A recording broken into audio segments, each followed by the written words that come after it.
A Rússia vai enviar ao Brasil ainda esse ano 150 milhões de doses da vacina Sputnik. E você vai ver também. Um médico em Manaus teve que improvisar um hospital para a mãe em casa. Um estudo do Reino Unido mostrou que quem já teve Covid-19 fica imune por pelo menos 5 meses. Em vídeo, Trump pede que americanos se unam como um só povo. Com o reajuste nos benefícios do INSS, a contribuição para a Previdência também vai mudar. Na China, robôs ajudam nos testes do novo coronavírus. Essa é uma forma de proteger os profissionais de saúde. Você vai ver a partir de agora, no Jornal Toda Hora, edição da tarde. Olá, boa tarde. Após o encontro no Ministério da Saúde, prefeitos disseram que o ministro Eduardo Pazuello anunciou o início da vacinação contra a Covid em todo o país para o dia 20 de janeiro. Mais de 130 prefeitos foram a Brasília para tratar do programa de imunização contra a Covid-19. A estimativa do Ministério é de que, se a Anvisa liberar no domingo, até segunda-feira chegam os 2 milhões de doses da AstraZeneca para os estados. Existem também 6 milhões de doses, tem também 6 milhões de doses da Coronavac. A distribuição aos municípios seria na terça-feira da semana que vem, para começar a vacinação na quarta, dia 20, portanto, a campanha nacional de vacinação começando com 8 milhões de doses, informação passada por prefeitos que se reuniram com o Pazuello. O governo brasileiro envia uma aeronave comercial fretada à Índia para buscar a reserva de 2 milhões de doses da vacina da Oxford contra a Covid-19. A carga, estimada em 15 toneladas, deve chegar ao Brasil no fim de semana. A aeronave responsável pela operação está equipada com contêineres específicos para garantir o controle da temperatura da carga, de acordo com as recomendações do fabricante. As vacinas produzidas pelo laboratório indiano Serum foram adquiridas pelo Ministério da Saúde para garantir o início da vacinação dos brasileiros, previsto para o próximo dia 20. Assim que chegar ao Brasil, as doses vão ser distribuídas aos estados em até 5 dias após a autorização da Anvisa. A Agência Nacional de Vigilância Sanitária promete decidir sobre o uso emergencial do imunizante neste domingo. Além dos 2 milhões de doses da AstraZeneca, o Brasil também conta com 6 milhões de doses da vacina do Instituto Butantan, produzida pelo laboratório Sinovac. Após acordos com os laboratórios, o Plano de Imunização Nacional contra a Covid já tem garantidos 354 milhões de doses. A Rússia deve enviar ao Brasil 150 milhões de doses da Sputnik. Um acordo assinado promete uma parte da produção da vacina para o primeiro trimestre. O acordo prevê que o Brasil vai receber da Rússia 150 milhões de doses da vacina contra a Covid Sputnik neste ano. O anúncio foi feito pelo presidente do Fundo Russo de Investimentos Diretos, Kirill Dmitriev. O presidente da farmacêutica brasileira União Química, Fernando de Castro Marques, reforçou que as primeiras 10 milhões de doses da vacina russa devem chegar em solo brasileiro até março. Além disso, o Brasil já começou a produção da Sputnik. E com isso, a União Química também busca a autorização da Anvisa para o uso emergencial do imunizante russo no país, algo que Argentina e Bolívia já fizeram. A delegação da farmacêutica brasileira vai aproveitar a viagem à Rússia para visitar os centros de produção da Sputnik. A vacina contra o coronavírus da Johnson & Johnson é segura e parece gerar uma resposta imune promissora em voluntários jovens e idosos. Esses dados de testes foram publicados na revista científica New England Journal of Medicine. Os resultados analisados pelos cientistas se referem às fases 1 e 2 do teste clínico com voluntários da Bélgica e dos Estados Unidos. A empresa espera divulgar resultados de seu teste de fase 3 com 45 mil pessoas, inclusive 7 mil brasileiros, ainda esse mês. A vacina da Johnson & Johnson é testada em dose única e o armazenamento também é uma das vantagens, já que a vacina não precisa ser guardada em temperaturas ultra baixas. O Brasil se aproxima de 206 mil mortes pela Covid e hoje o país tem apenas um estado com queda na média de mortes. O Ministério da Saúde informou que o Brasil registrou 1.274 mortes em apenas um dia. E o total chegou a 205.964 óbitos pela Covid. Também em 24 horas foram confirmados mais 60.899 novos diagnósticos. Na soma, já são mais de 8.256.000 casos confirmados da doença. Pela média móvel de mortes, em 7 dias, o país chegou a 999 óbitos diários. Já a média de casos no período chegou ao patamar mais elevado desde o início da pandemia. Passou para 54.699 novos infectados por dia. E na classificação da pandemia por estados, podemos observar que as altas continuam em 11 estados: Amapá, Amazonas, Ceará, Goiás, Minas Gerais, Paraná, Pernambuco, Rio de Janeiro, São Paulo, Sergipe e Tocantins.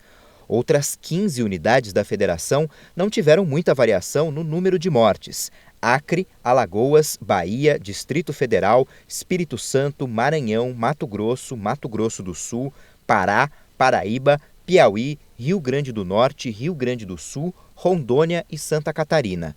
E apenas um estado voltou a apresentar queda nos registros de mortes. Foi Roraima, que na comparação com os números de 14 dias atrás, apontou uma pequena redução. O ministro da Saúde, Eduardo Pazuello, disse ontem que Manaus vai ser a primeira cidade na campanha de vacinação contra a Covid-19. A Justiça Federal suspendeu a prova do Enem marcada para esse domingo no Amazonas. De acordo com a determinação, a aplicação do exame deve ficar suspensa enquanto durar o estado de calamidade pública por causa da pandemia. Manaus registra quase 4.000 mortes pela doença e sofre com os hospitais lotados. Essa semana, a Justiça Federal em São Paulo negou um pedido de adiamento do Exame Nacional do Ensino Médio. A realização do Enem 2020 deve colocar quase 6 milhões de candidatos em circulação. E ainda falando de Manaus, a mãe de um médico contraiu Covid e precisou de internação. E sem conseguir nenhuma vaga nos hospitais da região, o filho teve que improvisar um tratamento em casa. A situação é um reflexo do momento grave vivido na capital amazonense. A cidade de Manaus vive outra vez uma situação caótica na luta contra a Covid-19. Entre 1º e 11 de janeiro, foram registradas 1.979 novas internações pela doença, contra 2.128 em todo o mês de abril de 2020, o pior desde a chegada da pandemia. Sem conseguir internar a mãe de 56 anos gravemente doente com coronavírus, o médico Marcos Fonseca Barbosa não teve opção e foi obrigado a tratar Dona Ruth em casa. No Hospital Estadual 28 de agosto, com a mãe apresentando febre e passando mal, não conseguiram o devido atendimento. Após 4 horas sem ter assistência, eu peguei a minha mãe, coloquei no carro e trouxe para minha casa. Marcos, que trabalha em clínicas privadas também saturadas pela pandemia, classificou o cenário como uma zona de guerra. E eu não culpo os colegas. Eu não culpo os médicos que estavam ali, eu não culpo os enfermeiros que estavam ali. Porque a cada minuto que passava, chegava alguém muito pior que ela. Em casa com a mãe, ele conseguiu um tanque de oxigênio e um ventilador mecânico não invasivo, que instalou ao redor de um leito hospitalar improvisado no quarto. Marcos ainda contou que conseguiu manter a mãe viva com um nebulizador e um catéter nasal para facilitar a respiração. Para piorar a situação, o pai também adoeceu. Meu pai já apresentava também alguns sintomas gripais. E quando foi há 3 dias que ela começou a melhorar, ele começou a rebaixar. Só que o problema dele inicialmente não era a falta de ar, não era a insuficiência respiratória. Ele começava a ter alucinações. Segundo o médico, pai e mãe já não estão mais no oxigênio, apesar de ainda inspirarem cuidados. Com 2 milhões de habitantes, Manaus já vivenciou cenas de terror nos meses de abril e maio do ano passado. Na ocasião, valas comuns foram cavadas em cemitérios públicos e caminhões refrigerados instalados fora de hospitais para preservar os corpos dos mortos.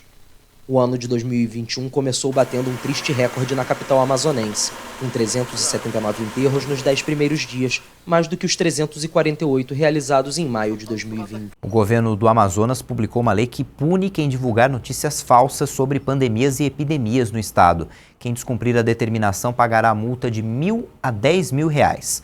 O valor arrecadado vai ser revertido para o apoio do tratamento de epidemias no estado do Amazonas. O governador do Pará, Helder Barbalho, do MDB, assinou um decreto que proíbe a entrada de embarcações com passageiros do Amazonas no estado. A medida já está valendo e será fiscalizada pela Polícia Militar com aviões e barcos. A China anunciou ontem que a primeira morte por coronavírus foi registrada no país depois de 8 meses. O país tenta frear a segunda onda da doença. De acordo com a Universidade Americana Johns Hopkins, em todo o mundo já são 92.413.000 casos de Covid. 1.979.000 pessoas morreram. A maioria dos profissionais de saúde que contraíram a Covid-19 estão protegidos contra uma nova infecção por um período de pelo menos 5 meses.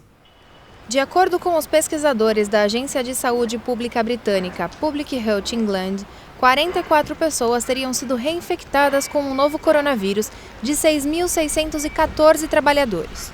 O grupo pesquisado apresentou anticorpos no decorrer de um período de 5 meses, entre junho e novembro. Isso representa uma proteção de 83% em relação aos trabalhadores que não foram expostos ao vírus. O estudo foi publicado, mas ainda não foi revisado por pares da comunidade científica. Os pesquisadores alertam que, ainda que os anticorpos pareçam evitar um novo adoecimento pela Covid-19, os dados preliminares sugerem que alguns participantes carregam quantidades significativas do vírus e podem passá-los para outras pessoas.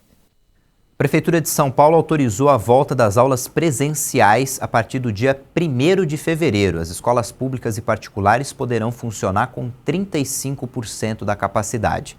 O secretário municipal de Educação, Edson Aparecido, informou que equipes das unidades básicas de saúde farão um acompanhamento detalhado de alunos, pais e profissionais. Hoje é o último dia para o eleitor justificar a ausência no primeiro turno da última eleição para prefeitos e vereadores. No caso do segundo turno, o prazo é 28 de janeiro. Além dos tribunais, a justificativa pode ser feita no aplicativo e-Título e pela internet no site justifica.tse.jus.br. Entre outras consequências, quem não cumprir a obrigação vai pagar multa de R$ 3,50 e não poderá tirar ou renovar passaporte, prestar concurso ou receber salário no serviço público. Depois do intervalo, a gente vai mostrar o que muda nas regras de contribuição para o INSS. A gente volta já.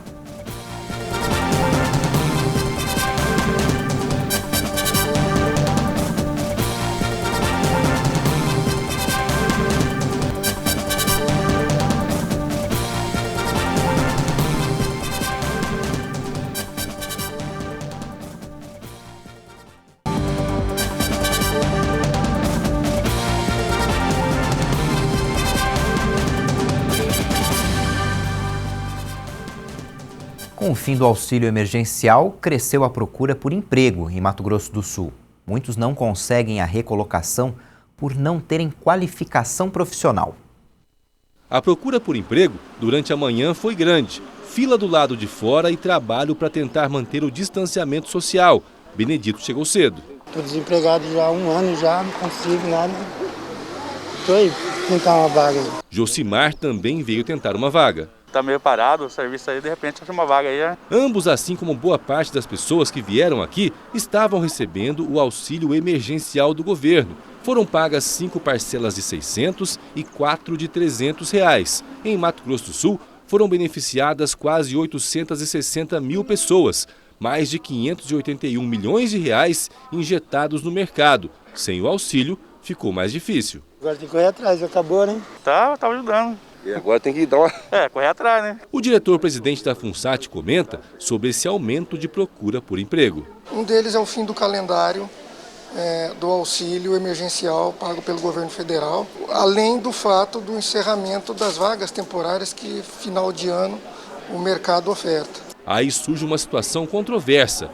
Há vagas na FUNSAT. 4 vagas de farmacêutico, 200 vagas de eletricista, não exige experiência, 30 vagas de operador de instalação. Então a FUNSAT tem essas, além de vaga de açougueiro e outras tantas. A FUNSAT tem disponíveis 500 vagas, só que o grande problema é que muitas delas exigem qualificação e boa parte dos candidatos não buscam essa especialização. Isso, sem sombra de dúvidas, é uma dificuldade para aqueles que procuram uma vaga, querem se se alocar no mercado de trabalho e não tem a qualificação necessária. Depois do reajuste do teto de benefícios do INSS, a contribuição para a Previdência Social também vai passar por atualizações. Os novos valores devem ser recolhidos em fevereiro. As faixas de contribuição dos empregados com carteira assinada, domésticos e trabalhadores avulsos foram atualizadas e começam a valer já em fevereiro. Com o reajuste de 5,45% para aposentados e beneficiários do INSS, quem ganha menos vai contribuir menos e quem ganha mais vai contribuir mais. Com isso, um trabalhador que ganha R$ 1.500 vai pagar 7,5% sobre R$ 1.100, que é o novo valor do salário mínimo, mais 9% sobre os R$ 400 que excedem essa quantia, totalizando R$ 118 de contribuição. Já quem ganha entre R$ 2.203 e R$ 6.433 deve ter um reajuste entre 12% e 14%. Para quem recebe acima de R$ 6.433, o pagamento deve ser de R$ 752, cerca de R$ 39 a mais em relação ao ano passado. Isso acontece porque a colaboração é limitada ao teto da Previdência Social. E se houver reajustes dos salários durante o ano, também deve ter mudança nos valores por conta do reenquadramento nas faixas de contribuição. E mais uma vez a produção industrial apresentou crescimento mensal. Segundo o IBGE, a maioria dos locais pesquisados de outubro para novembro teve resultados melhores do que a média nacional. Em 10 dos 15 locais pesquisados, houve aumento na produção industrial no período. E o IBGE informou que 8 destas altas ficaram acima da média nacional e já superaram o patamar de fevereiro do ano passado, período anterior à pandemia do novo coronavírus. Amazonas, Santa Catarina, Ceará, Minas Gerais, São Paulo, Paraná, Rio Grande do Sul e Pernambuco. Os destaques nesta última análise foram para a Bahia, com crescimento de 4,9% na atividade industrial, o Rio Grande do Sul teve 3,8% e o Amazonas, 3,4%. Já as quedas mais acentuadas foram registradas no Pará, de 5,3%, e em Mato Grosso, com baixa de 4,3%. Em um discurso gravado na Casa Branca, o presidente dos Estados Unidos, Donald Trump, pediu a todos os americanos que superem as paixões do momento e se unam como um só povo. O republicano pediu para evitar a violência e repudiou seus partidários que invadiram o Congresso há uma semana, um evento que resultou na abertura de um segundo processo de impeachment contra ele na Câmara dos Representantes. Whether you are on the right or on the left. Seja você da direita ou da esquerda, um democrata ou um republicano, nunca há justificativa para a violência. Sem desculpa, sem exceções. A América é uma nação de leis. Aqueles que participaram dos ataques na semana passada serão trazidos à justiça. Those who engaged in the attacks last week will be brought to justice. Trump não falou sobre a abertura do processo de impeachment contra ele.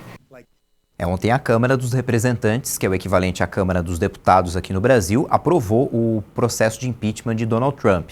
Foram 232 votos a favor e 197 contra. Entre os que votaram a favor estão 10 membros do Partido Republicano, mesmo de Trump. O presidente é acusado de incitar a insurreição depois do episódio registrado na última quarta-feira, na semana passada, quando apoiadores de Trump invadiram o Congresso para interromper a certificação da vitória eleitoral de Joe Biden. Agora a decisão sobre o impeachment depende do Senado. O mandato de Trump termina no dia 20. Portugal voltará a um segundo confinamento por causa da pandemia. As novas regras valem a partir de sexta-feira, amanhã, portanto. Os comércios não essenciais, cafés, restaurantes, eles vão permanecer fechados, mas diferentemente do primeiro confinamento entre março e abril, as escolas continuarão abertas, assim como tribunais e igrejas. Excepcionalmente, os cidadãos poderão sair para votar no primeiro turno das eleições presidenciais no dia 24 de janeiro, mas quem desejar poderá votar antecipadamente já nesse domingo. Todos os viajantes vindos do exterior terão que apresentar um exame negativo para a Covid-19. A equipe de especialistas da Organização Mundial da Saúde encarregada de investigar a origem da Covid-19 chegou hoje à cidade chinesa de Wuhan. A visita é um tema delicado para a China, preocupada em descartar qualquer responsabilidade na pandemia, que já causou 2 milhões de mortes no mundo. Prevista inicialmente para a semana passada, a viagem foi adiada por problemas nas autorizações de entrada necessárias. Os membros da equipe vão ter que respeitar uma quarentena de 2 semanas no território chinês. Em paralelo, a China anunciou esta semana a primeira morte por Covid-19 em 8 meses, enquanto o país tenta frear novos surtos com restrições impostas em diferentes regiões. Proteger os profissionais da saúde do contato com a Covid-19 tem se tornado um desafio no mundo todo. E na China, robôs estão ajudando nessa empreitada. Na cidade de Shenyang, no norte do país, braços robóticos coletam material da garganta dos pacientes para testes do vírus. A máquina, que é controlada à distância, tem sido de grande ajuda na campanha de testagem em massa do regime de Pequim na região. Após a Covid-19 aparecer no final de 2019 em Wuhan, a China tem conseguido manter o vírus controlado. Mas, recentemente, o saldo oficial de infecções aumentou, embora ainda seja muito inferior aos registrados fora do país. As autoridades chinesas costumam relacionar os surtos recorrentes às cepas do vírus que circulam no exterior, sugerindo que podem ter ressurgido na China com o retorno de viajantes ou em embalagens contaminadas de alimentos importados. Essa edição fica por aqui, daqui a pouco tem outras informações com a Juliana Dariva. Você pode rever nossas reportagens no YouTube. Tchau, boa tarde.